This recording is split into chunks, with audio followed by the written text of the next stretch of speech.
राम जी ने देखा कि सबने हर्ष व्यक्त किया, किंतु एक अयोध्या के वयोवृद्ध ब्राह्मण मौन भाव से अपने आसन पर बैठे हैं। उन्होंने इच्छा अनिच्छा प्रसन्नता अप्रसन्नता कुछ भी व्यक्त नहीं की। तो सभा की हर्षद ध्वनि के शांत होने के पश्चात राम जी ने बड़ी विनम्रता से कहा, भगवान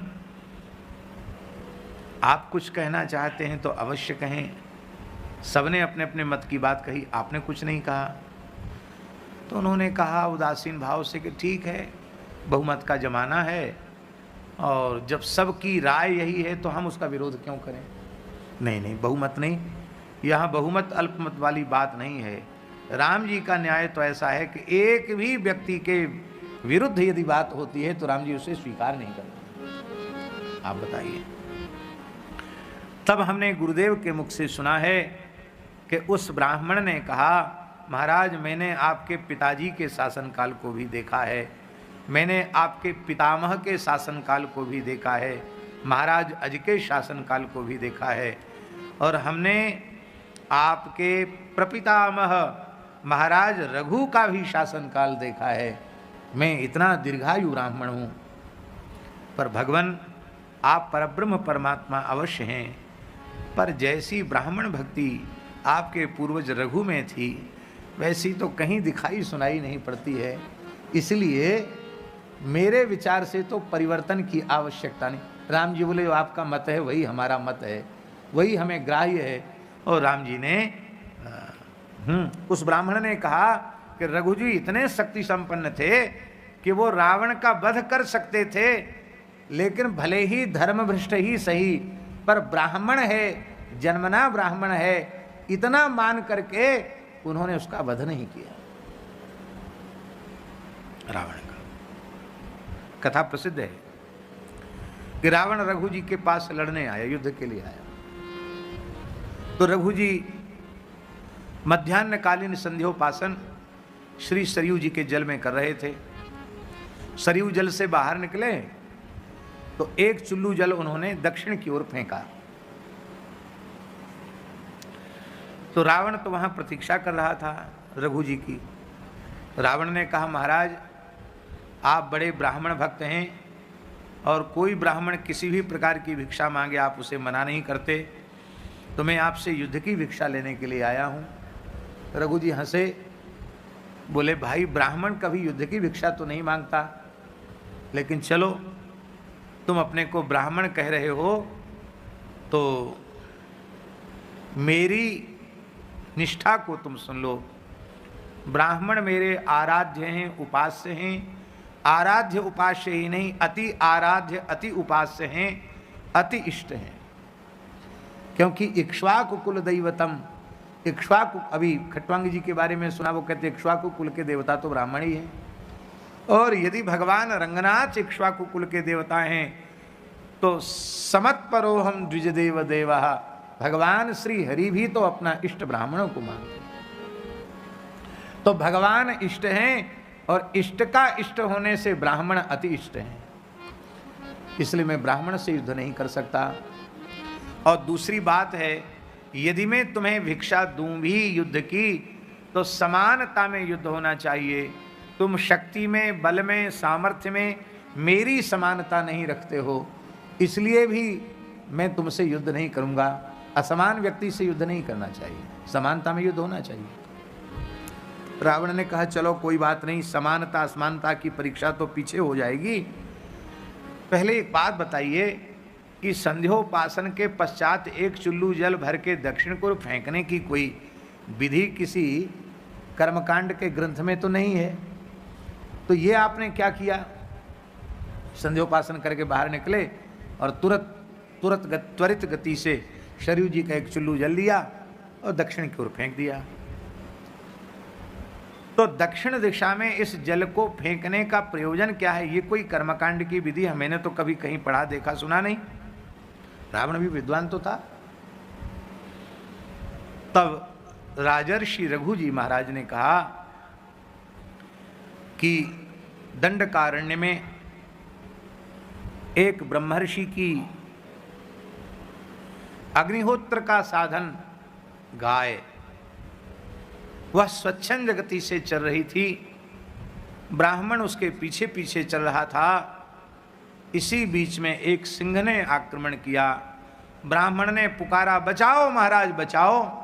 तो मैंने इस अभिमंत्रित जल के प्रयोग से सिंह का वध कर दिया और गाय की रक्षा कर ली। ओहो, रावण को विश्वास नहीं हुआ। यहीं बैठे बैठे केवल ऐसे जल छीटा और शेर मर गया। विलक्षण शक्ति है इनमें। ये सही बात है कि झूठ है, परीक्षा करनी चाहिए। रावण तत्काल स्थल पर उपस्थित हुआ और घटना को जब सत्य देखा तो आश्चर्यचकित हो गए। बोले महाराज बात तो बिल्कुल सही है, अब आपसे तो मुझे जरूर युद्ध की भिक्षा चाहिए। श्री रघु जी फिर हंसे और उन्होंने कहा कि नहीं नहीं, ब्राह्मण मेरे आराध्य उपास्य हैं, मैं उनसे लड़ना नहीं चाहता, और हमने तुमको कहा ही है कि तुम हमारी शक्ति में बराबरी भी नहीं रखते। तो अच्छा चलो, तुम लड़ना चाहते हो तो पहले मेरे अचिंत्य प्रभाव को देखो, योग बल को। ऐसा कह करके रघु जी ने वहीं सरयू जी के पुलिन में ही अपनी तर्जनी उंगली से लंका का नक्शा बना दिया, मैप बना दिया, और बताया कि ऐसी ऐसी लंका है। बोले हाँ बिल्कुल ऐसी ही है। एक हिस्सा उस पर उन्होंने अपना हाथ फिरा दिया। बोले अब देख के लंका आओ। जो जितने अंश पर रघु जी ने हाथ फेरा था उतना अंश लंका का ध्वस्त हो गया, उसका नाम निशान नहीं था। रावण ने विचार किया, अच्छा हुआ पूरे नक्शे पर हाथ नहीं फेर दिया, कहीं पूरे पर फेर देते तो कुछ भी नहीं रह जाता शेष। तो इतने प्रभावशाली शत्रु को तो परास्त करना ही चाहिए। तब रावण ने पता लगाया कि उनकी इस शक्ति सामर्थ्य का हेतु क्या है। तो वो धर्मनिष्ठ हैं, सदाचारी हैं, ब्राह्मण भक्त हैं, गौ भक्त हैं, ये तो सब है, पर सबसे बड़ा वैशिष्ट्य उनका है कि उनकी जो महारानी है वो महान पतिव्रता है। पतिव्रता में कितना बल होता है पुराणों में स्पष्ट है कि वृंदा के सतीत्व के कारण भगवान के भी पसीना पसीना आ गए, और बिना वृंदा के छल कर टारियु ता सुव्रत प्रभु सुर कारज कीन। जब तक ठाकुर जी ने लीला नहीं की तब तक वो भगवान शिव जालंधर के वध में सफल नहीं हो सके। स्पष्ट है।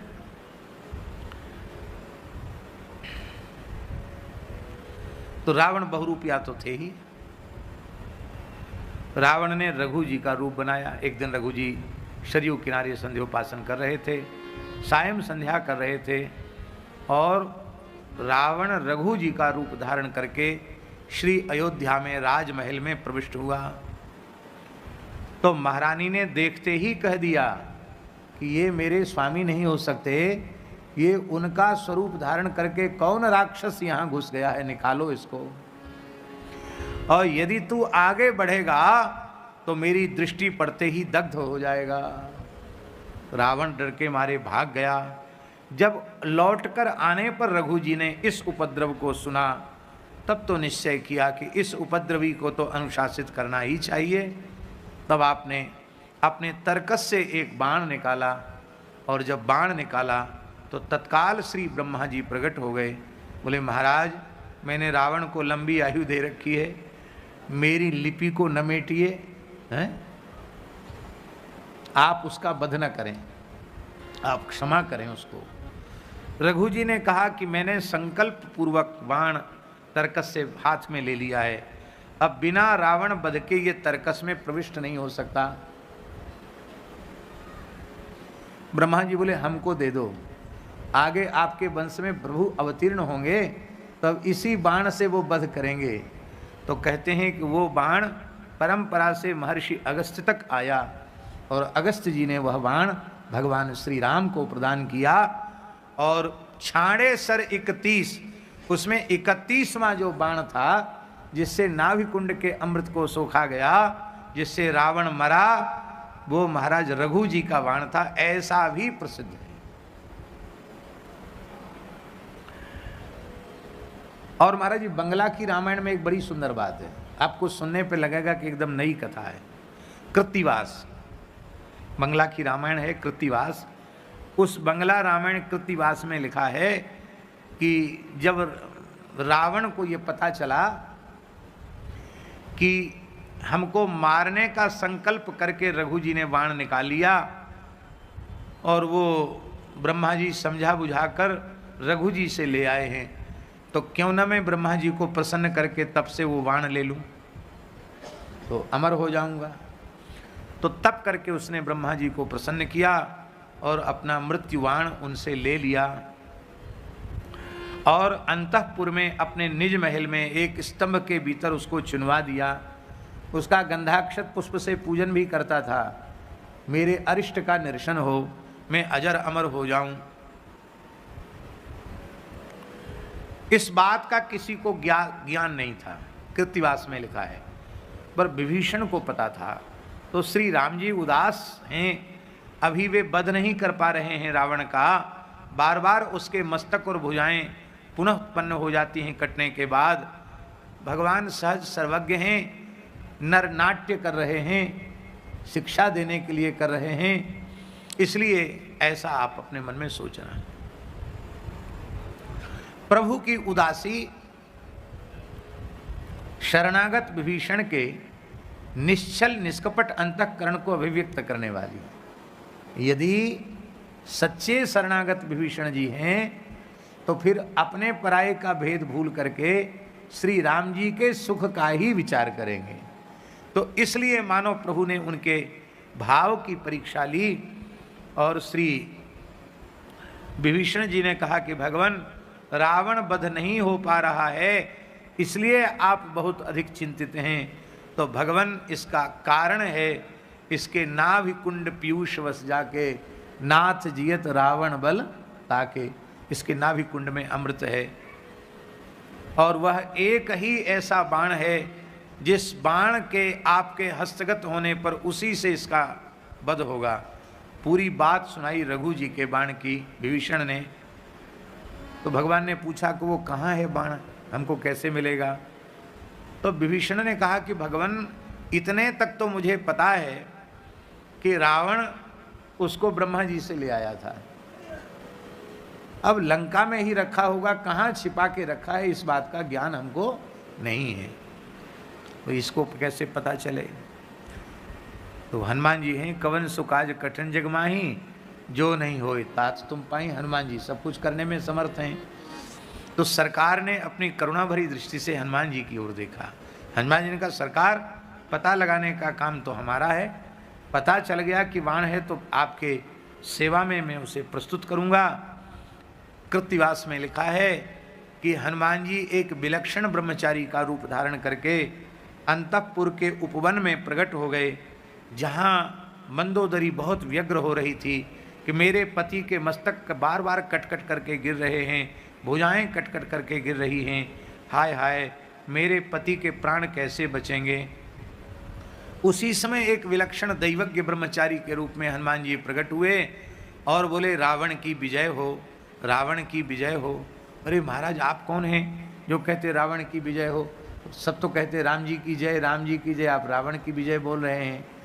बोले, भाई देखो, ऐसा है, तुम्हें भले ही पता न हो, पर मैं अपने अतीन्द्रिय ज्ञान के द्वारा जानता हूँ कि मृत्यु बाण को रावण ब्रह्मा जी से लेके आया था, और जब तक वह बाण राम जी के हाथ में नहीं पहुँचेगा तब तक रावण का वध नहीं होगा, चाहे जितनी बार मस्तक कटें और भुजाएं कटें।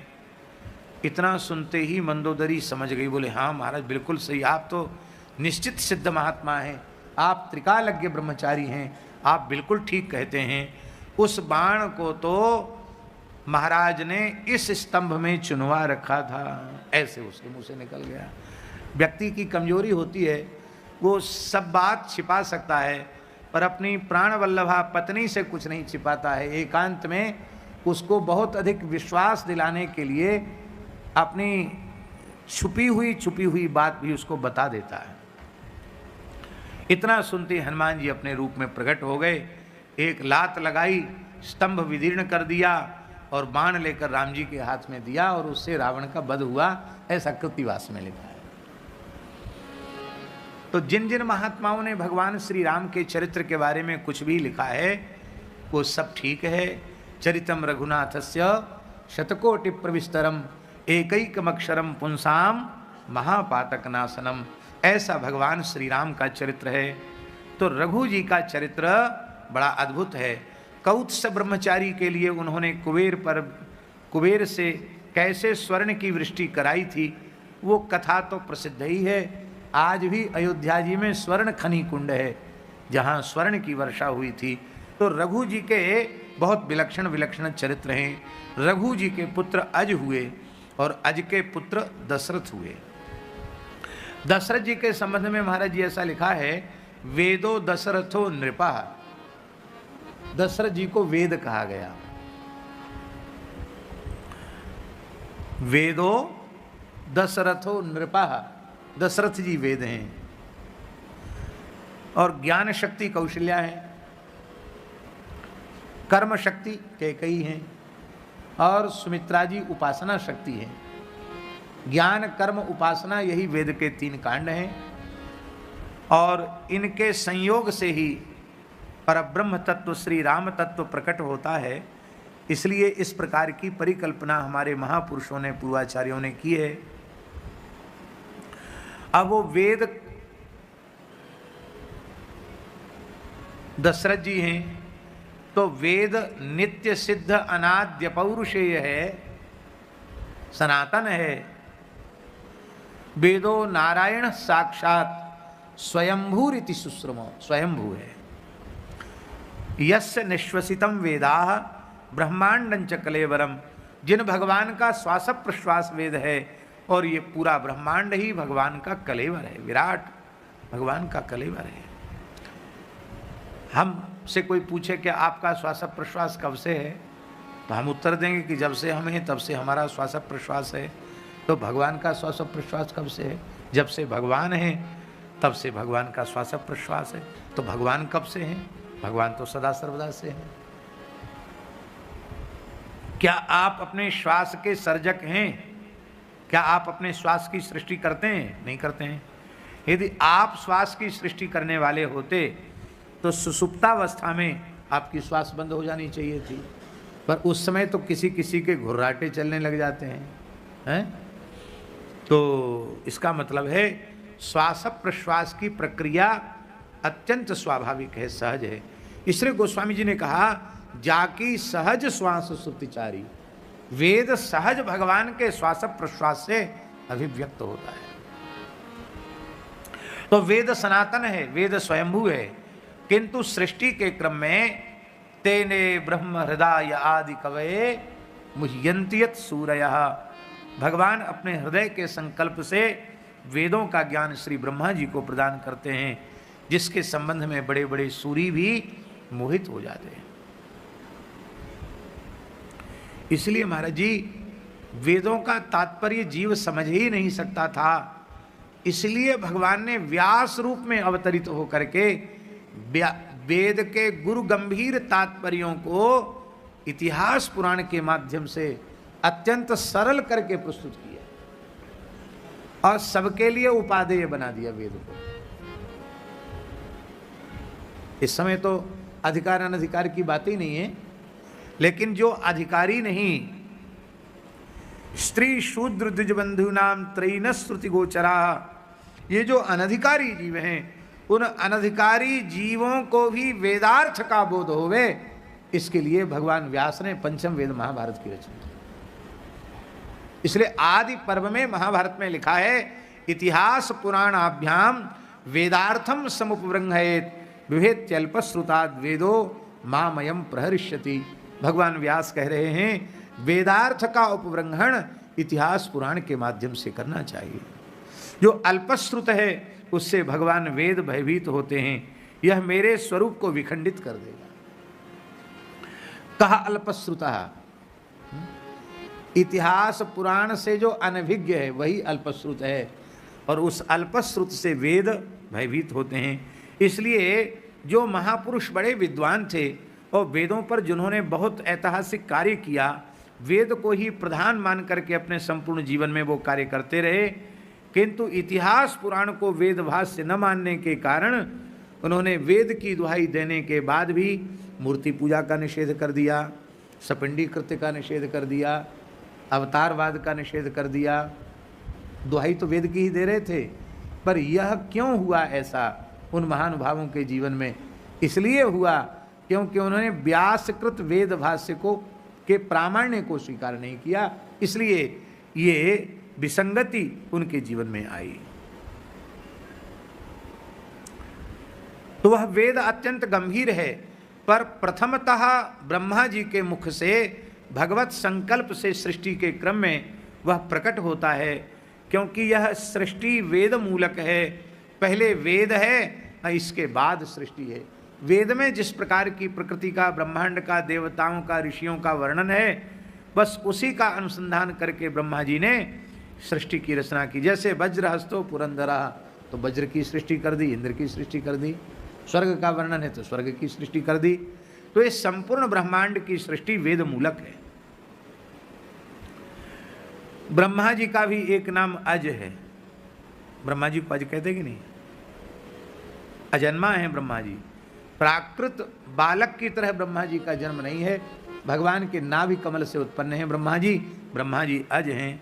इसलिए ऐसा लगता है कि वेद को दशरथ के रूप में अभिव्यक्त होना है, इसलिए ब्रह्मा जी ही एक अंश से अज के रूप में उत्पन्न हुए। और जब अज हुए तो वेद ब्रह्मा जी से प्रकट होता है, अज से दशरथ प्रकट हुए।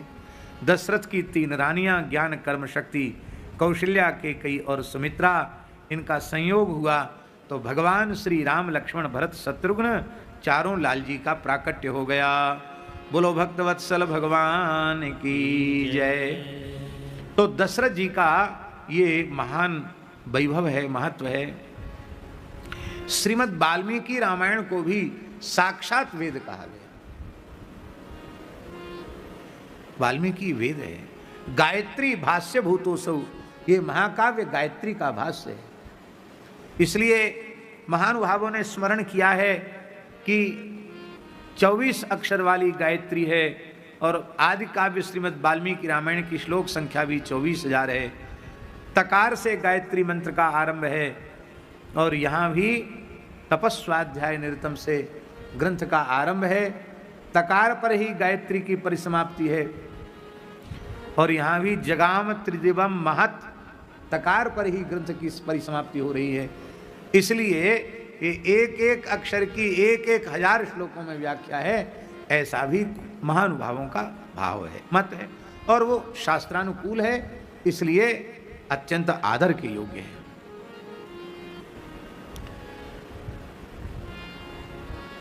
तो वेद को अवतरित होना है।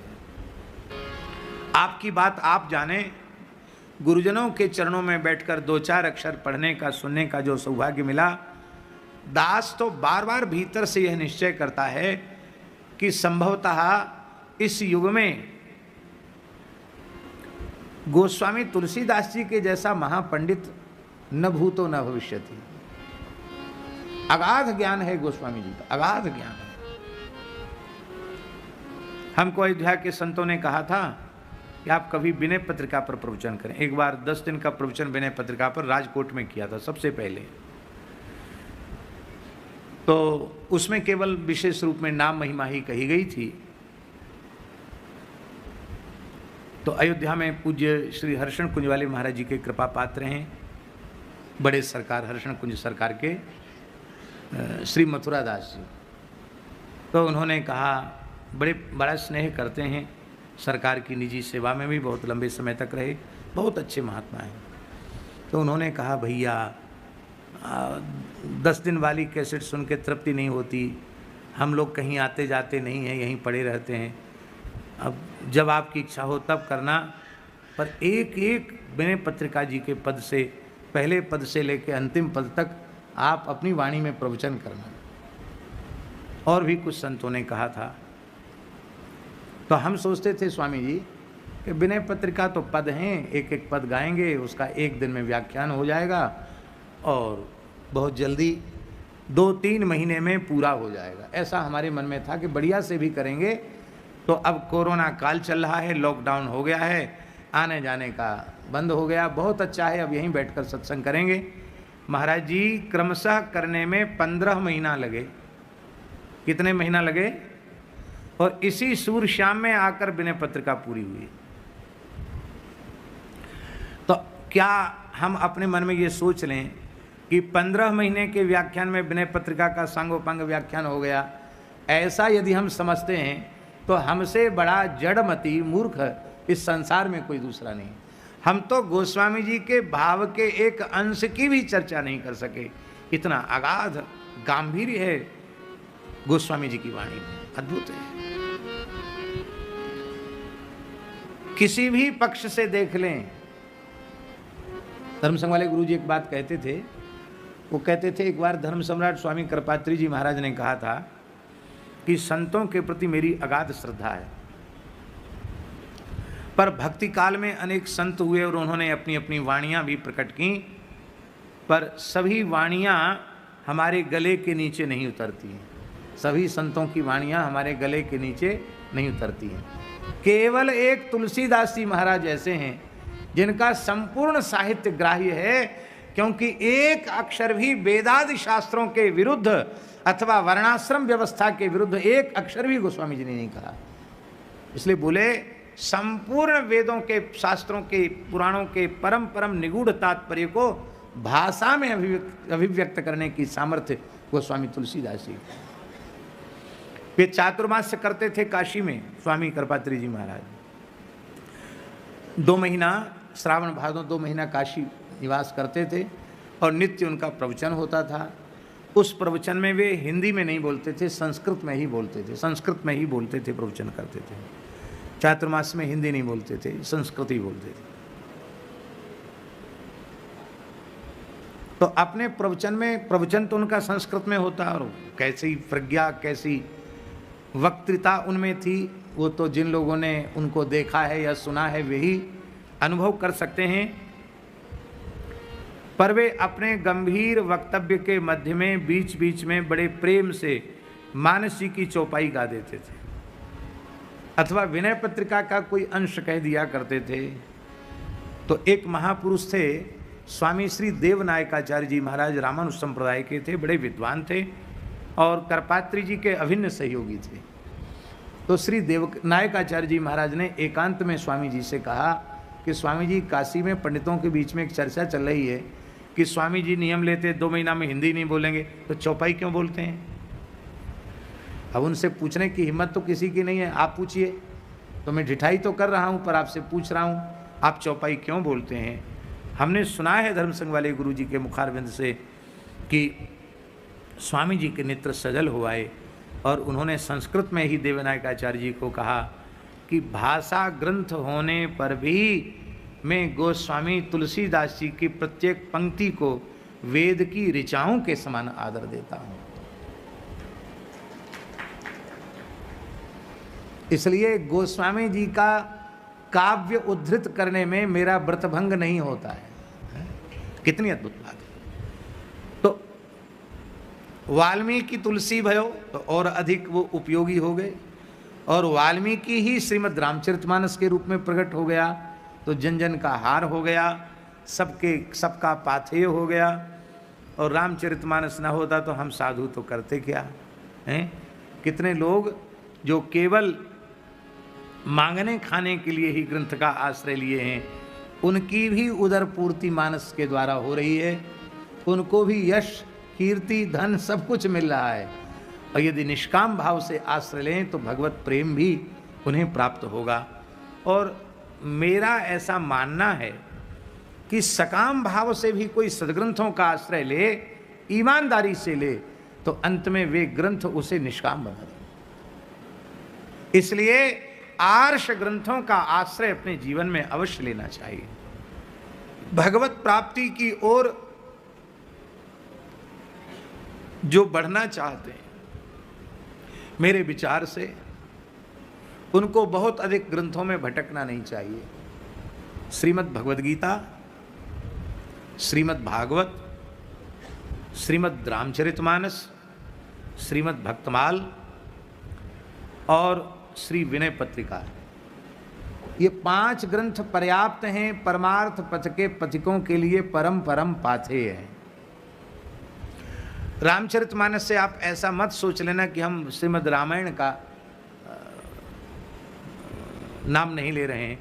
रामायण को भी समझ लेना चाहिए। वाल्मीकि रामायण, रामचरितमानस दोनों का ही आहा क्या कहना, अद्भुत है। तो दशरथो भवत, वे दशरथ जी महाराज हुए जिनका अबाध गति से दशों दिशाओं में रथ चलता था। उन दशरथ जी के यहाँ तस्यापि भगवान एष। अब ये एष क्यों कहा? तस्यापि भगवान एष। एष का प्रयोग कहाँ होता है?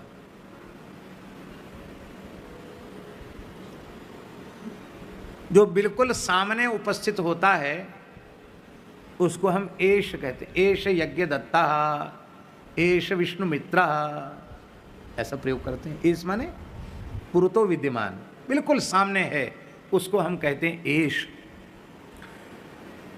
तो 28वीं चतुर्युगी के द्वापरांत में कृष्ण अवतार हो रहा है और भगवान श्री कृष्ण की लीला संवरण के पश्चात, काफी समय बीतने के पश्चात शुकदेव जी और राजर्षि परीक्षित का समागम हो रहा है।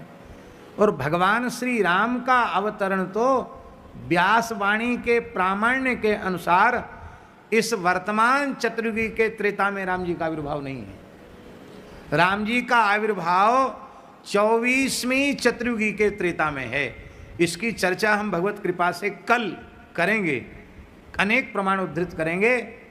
कई पुराणों में ये बात है महाराज जी कि 24वीं चतुर्युगी के त्रेता में राम जी का आविर्भाव हुआ।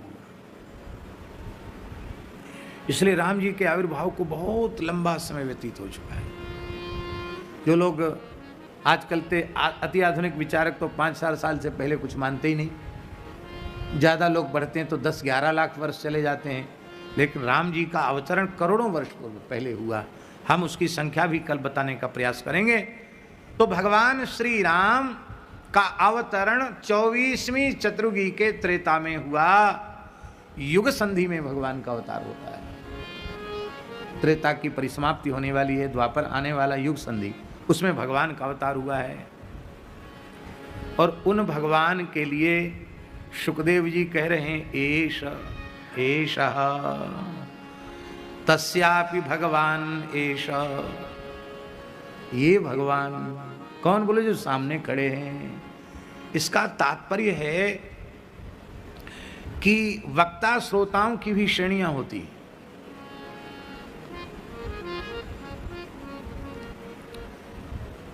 हमारे जैसा मलिन हृदय का विषयी जीव जब भगवत भागवत चर्चा करता है तो श्रोत्र मनोभिरामात, कान और मन को वो प्रिय लगती है। न प्रिय लगती तो हम क्यों कहते सुनते? तो विलक्षण बात भगवान के चरित्र की यह है कि विषयी जीव जब भगवत चरित्र का आश्रय लेता है तो वो मुमुक्षु हो जाता है, क्योंकि विषयों की विश्वरूपता की अनुभूति उसे हो जाती है, तो उससे मुक्त होने की इच्छा उत्पन्न हो जाती है, वो मुमुक्षु हो जाता है। तो विषयी कथा सुनता है तो मुमुक्षु हो जाता है, साधक हो जाता है। मुक्तात्मा का लक्षण क्या है? मुक्तात्मा का लक्षण यदि एक शब्द में, वाक्य में कहना हो तो निवृत्त तर्ष, इतना ही पर्याप्त है। बद्धो ही कोयो विषयानुरागी, मुक्तिर ही कावा विषयाद विरक्ति। इसलिए जो निवृत्त तर्ष हो गया है, लौकिक पारलौकिक भोगों को भोगने की, बटोरने की, प्राप्त करने की इच्छा जिसकी सर्वथा समाप्त हो चुकी है, ऐसा जो निवृत्त तर्ष है वो मुक्तात्मा है। तो महाराज जी विषयी कथा कहता है तो मुमुक्षु हो जाता है, और मुमुक्षु कथा कहता है तो मुक्त हो जाता है। और मुक्तात्मा जब कथा कहते हैं, भगवत लीला का स्मरण करते हैं, तो लीला कथा नहीं रह जाती है। भगवान का स्मरण करते ही भगवान प्रकट हो जाते हैं। शुकदेव जी तो परम मुक्तात्मा है। क्या कहना है महाराज जी? श्रुति भगवती साक्षात निर्देश किसी का नाम लेकर नहीं करती है कि वो मुक्त हो गया, अमुक मुक्त हो गया, तमुक मुक्त हो गया, लेकिन शुकदेव जी का नामोल्लेख करती हैं श्रुति भगवती।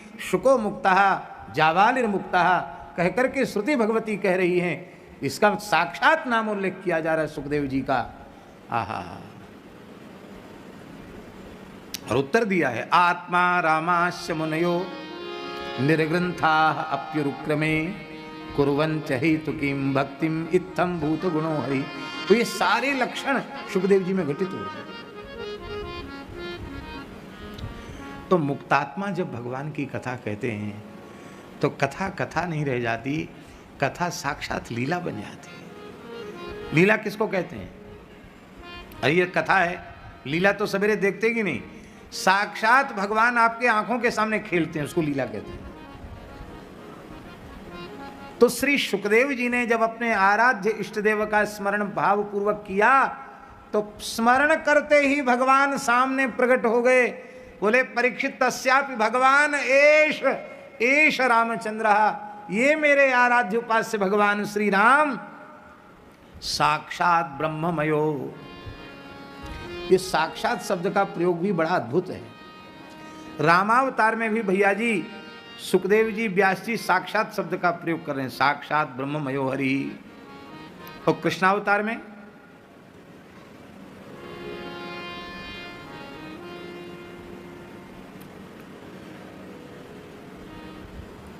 वहां भी स्तुति में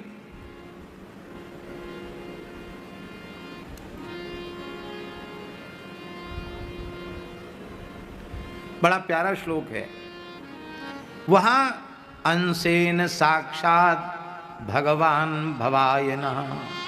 ब्रह्मा जी कह रहे हैं मा भूत भयम भोजपतेर मुमूर्षो। हाँ हाँ, क्या कहना, बहुत प्यारा श्लोक है।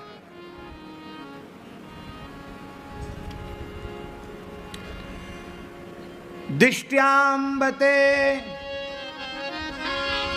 कुक्षिगतः परः पुमान्। ब्रह्मा जी कह रहे हैं हे अम्ब, हे माता देवकी, बड़े सौभाग्य की बात है, मेरे पूज्य पिताजी इस समय आपके गर्भ में विराजमान हैं। ब्रह्मा जी देवकी का नाम नहीं ले रहे हैं, ले सकते हैं, क्यों? ब्रह्मा जी के नेत्रों से अत्रि, अत्रि के पुत्र चंद्रमा, चंद्रमा से के पुत्र पुरूरवा और पुरूरवा से चंद्रवंश चला है। कितनी पीढ़ियों के बाद देवकी हैं। ब्रह्मा जी की नाते में क्या लगती हैं, आप लोग हिसाब किताब लगाइए। तो ब्रह्मा जी अम्ब कहें, ये तो लगता है मर्यादा विरुद्ध है। सबके पितामह ब्रह्मा जी अम्ब कह रहे हैं, मानो इसलिए अम्ब कह रहे हैं कि उन्हें यह बोध है कि जिनके नाभि कमल से मैं प्रकट हुआ हूँ वे इनके उदर में हैं। तो मैं यदि नाम लूँगा तो कभी न कभी ठाकुर जी की डांट पड़ेगी। बड़े बूढ़े बच्चे बड़े बूढ़ों का नाम लेते हैं तो माता पिता उनको डांटते हैं, हे सबका दादा बन गया, नाम लेता है। तो इसलिए ब्रह्मा जी कहते अम्ब हे मातः दिष्ट्या, बड़े सौभाग्य की बात है, परः पुमान्ते कुक्षिगतः, परब्रह्म परमात्मा भगवान तुम्हारे गर्भ में विराज रहे हैं। कौन? अंशेन साक्षात भगवान अस्माकं नः भवाय, हम सबके परम कल्याण के लिए भगवान तुम्हारे गर्भ में विराजमान हो। तो वहां भी अंशेन साक्षात भगवान भवाय नः, इसका प्रयोग श्री सुखदेव जी ने व्यास जी ने किया है।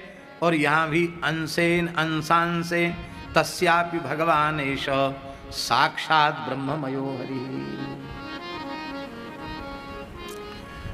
मयट प्रत्यय जो है वो प्राचुर्य में होता है, प्राचुर्य मयट, लेकिन यहाँ महाराज जी प्राचुर्य में न हो करके भगवान ब्रह्म स्वरूप ही हैं, स्वरूप में भगवत रूप में ही मयट है। भगवान साक्षात परब्रह्म हैं।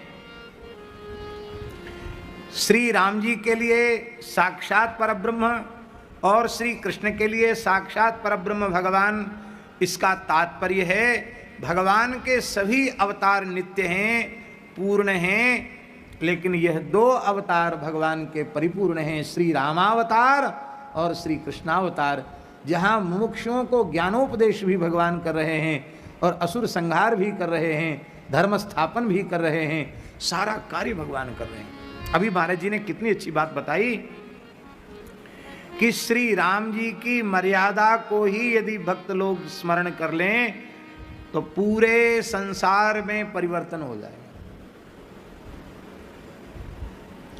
कहीं भी प्रभु अपने स्वरूप की मर्यादा से च्युत नहीं होते। कितनी अद्भुत बात है।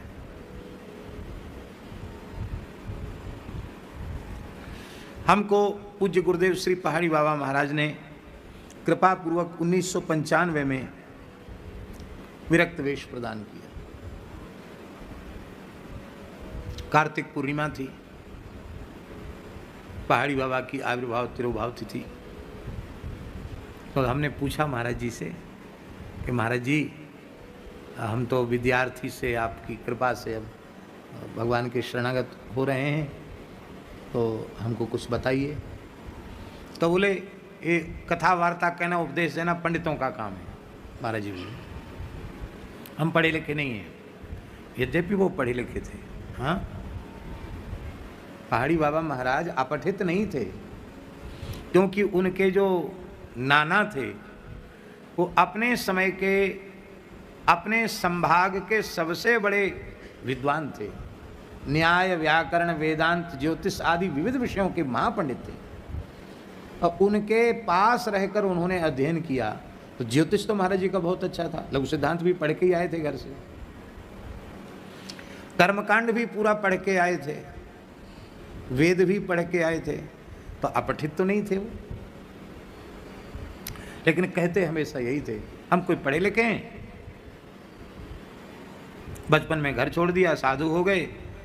अब फिर सुनो हमारी पढ़ाई क्या हुई। गुरु महाराज ने सबसे पहले कहा गैया चराओ, तो जमुना पल्ली पार गैया चराने चले जाते। फिर किसी ने कहा भाई ब्राह्मण बालक है, थोड़ा और इसको ऊपर कृपा करो।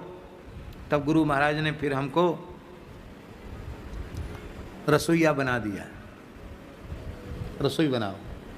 तो ठाकुर जी की रसोई में भर्ती हो गए। तो पहली क्लास गैया की सेवा, दूसरी क्लास बोले बर्तन मांजने में, सफाई में, ये हमारी दूसरी कक्षा हुई। और तीसरी कक्षा हुई मंदिर में पुजारी बना दिया।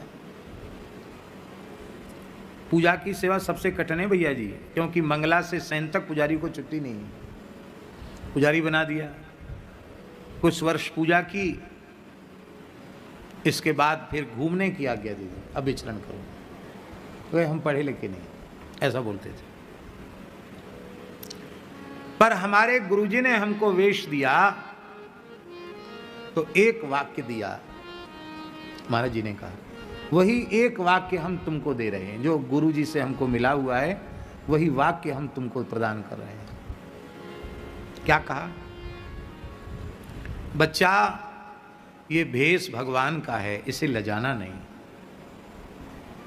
पुजाना हो सके तो पुजाना, पर लजाना नहीं। अब महाराज जी है तो बहुत सामान्य वाक्य है, लेकिन संपूर्ण वैराग्य और संपूर्ण साधुता, संपूर्ण आचरण की शुचिता इसमें सन्निविष्ट है। हम लोग परिचय देते तो क्या कहते? भेष भगवान का, भेष भगवान का है। जब भगवान का भेष है तो इसको लजाना नहीं। इतने में ही सारा उपदेश आ गया, कुछ भी बाकी नहीं रहा, पूरी बात आ गई।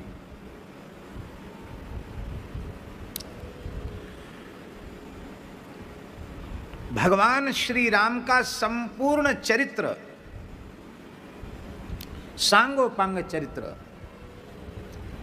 इतना अद्भुत अनुपम आदर्श है कि उसको अपनाए बिना मनुष्यता ही नहीं आ सकती है। इसलिए पंचम स्कंद में श्री हनुमान जी ने स्पष्ट घोषणा की है, मर्त्यावतारस्त्विहमर्त्य शिक्षणम रक्षो वधायैव न केवलम विभो। राक्षसों के वध के लिए ही आप अवतरित नहीं हुए हैं, मर्त्य शिक्षण ही आपके अवतार का एकमात्र प्रयोजन है। और शिक्षण वाणी से नहीं, वाणी से जो शिक्षण होता है वो 2 नंबर का होता है, और आचरण से जो शिक्षण होता है वो 1 नंबर का होता है। इधर भगवान श्री कृष्ण भी क्या कह रहे हैं, नारद जी से 10वें स्कंध उत्तरार्ध में कह रहे हैं, ब्रह्मन् धर्मस्य वक्ताहं कर्ता तदनुमोदिता तत्शिक्षयन् लोकमिमो मास्थितः पुत्रमाखिद। हे वत्स नारद, मैं धर्म का वक्ता हूं, तो केवल वक्ता नहीं हूं, तदनुरूप आचरण करता भी हूं और उसका अनुमोदयता भी हूं। उसी धर्म को अपने चरित्र के माध्यम से लोगों को सिखाने के लिए इमं लोकम आस्थिता, इस लोक को मैंने स्वीकार किया है। इसलिए तुम खेद मत करो कि सवेरे सवेरे करावलोकन, भूमि स्पर्श, प्रातः स्मरण करते हैं, फिर शास्त्रीय विधि से स्नान करते हैं, फिर संध्योपासन करते हैं, पंच महायज्ञ करते हैं। ये सब क्यों करते हैं राम भगवान श्री कृष्ण के लिए? इसकी क्या अनिवार्यता है? भैया जी, आज भी द्वारिका आप गए होंगे तो द्वारकाधीश जी त्रिकाल संध्या करते हैं, आज भी सबके सामने संध्या करते हैं। संध्या के पात्र उनके सामने रखे जाते हैं, एक एक मंत्र पुजारी बोलता, आचमन प्राणायाम सब करा के, गायत्री जप भी सब कुछ उनसे करवाया जाता है। खुलेआम सबके बीच में द्वारकाधीश जी समय से तीनों कालों की संध्या करते हैं। अब ये अलग है कि प्रेमी लोग हैं, बीच बीच में उनको भोग लगाते रहते हैं, वो तो अच्छी बात है, क्योंकि 11 बार भोग आता है द्वारकाधीश जी को, 11 बार पाते हैं, तो 11 बार में तो बीच में संध्या के बीच में भी भोग आ जाता है, खुले में ही भोग आ जाता है और ठाकुर जी ग्रहण करते रहते हैं, संध्या भी होती रहती है। तो भगवान की बड़ी विलक्षण महिमा है।